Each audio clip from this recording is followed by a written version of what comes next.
Hello everyone. Now once that we have unit set up and checked and verified, once you have location entered and project information entered, we will go and create datum elements. To do so, we have to go to Architecture tab, and remember in our earlier discussion in class that we discussed two types of datum elements. One is levels that are very important, and one is grids. So levels are in your vertical views. For instance, if your elevations, sectional views, you will be creating levels and you will be verifying levels in those views. There's grids that you will be using in horizontal views such as floor plans or ceiling plans. So in order to create a new level or see what levels by defaults are there in this project, you have to go to an elevation view. So let's open one of these elevations. So if you see in east elevation, there are some levels which are already created. And because it's a construction template, you will see that the levels are like bottom of footing, top of basement slab, foundation wall, so on and so forth. So these levels are more appropriate for a construction job. You may not see the same levels if you use an architectural template, for instance. So how do we modify these levels? First of all, whatever is the name of the level will show up in your project browser here. So for instance, this is a roof level. So there is a roof floor plan. There's a level 2. There's a level 2 floor plan. There's level 1. There's level 1 floor plan. Similarly, you'll have ceiling plans for level 1 and level 2.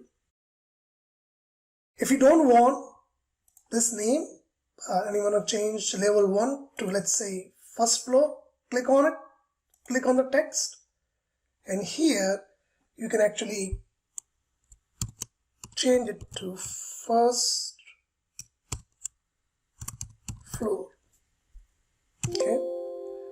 And it's going to ask you, would you like to rename corresponding views? What it is asking you is that, do you want to change all of the views that are associated with this level to change to that name, to the new name? So you always say yes.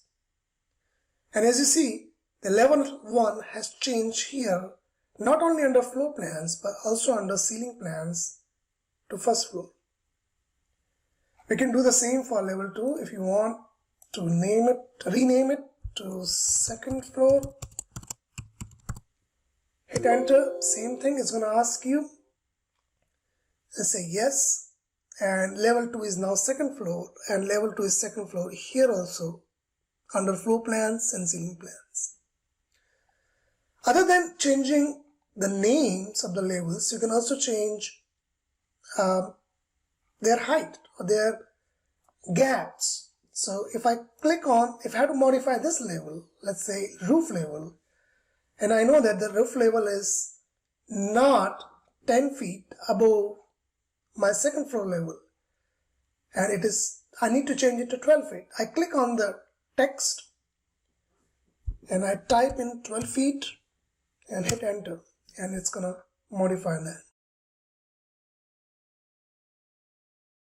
Sometimes it will not modify this, okay, but it will modify this to 12 feet, but it will push second floor down. In that case, make sure you unlock these locks that are showing up when you click on a level.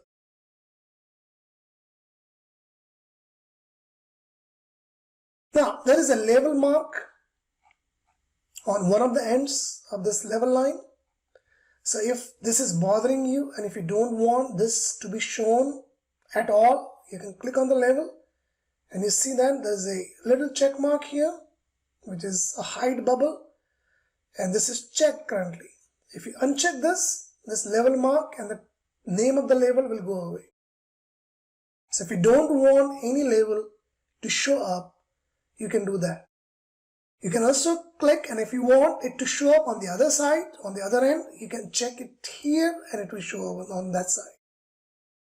So you can modify these based on your needs and where exactly in which part of screen you will be working. Other than that, you can also create new levels. So the way you create new levels is you can draw them or you can pick them. So to create new level, for instance, you have to go to Datum under Architecture tab, Datum Tools, click on Level, and here are these two options. So the first option is draw a line. The second option is pick a line. So what we'll be doing is we'll be drawing a line first. So if you have to draw a level here, okay, and you see that it's giving you a tracking that the starting level from this end. Do not worry about the dimensions. Right now it's 9 feet, that's okay. We can change it later on. So click here and then draw this level line, and then it will give you again a tracking. Click there and there you go. You have a level created, and this level is named as level 8. You can go ahead and rename it if you want to. But as you remember, it was at 9 feet height from roof level. If you want to change it, go ahead and change this. So let's make it 12 feet. So this is how you draw a new level. If you want to create level by picking line, that's also easy. Especially if you have a multi-story building and you have multiple levels, then you can use this option. This is more handy in that case. So click on pick level and see on the option bar. The option bar has an option for offset.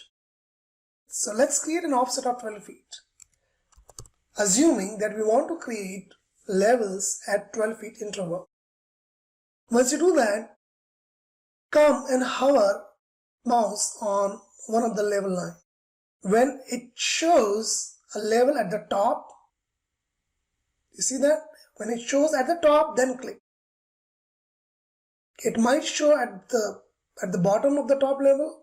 Do not click that. So when you hover your mouse and there is a level line showing up at the top, then click and it creates a new level. You go up again and click, it creates a new level. Go up and click again and creates a new level. So like this, you can create multiple levels if your building requires that. Make sure when you start creating or start modeling, you have these levels set up, named and adjusted as per the construction documents that you will be using to model the project. Thanks for watching.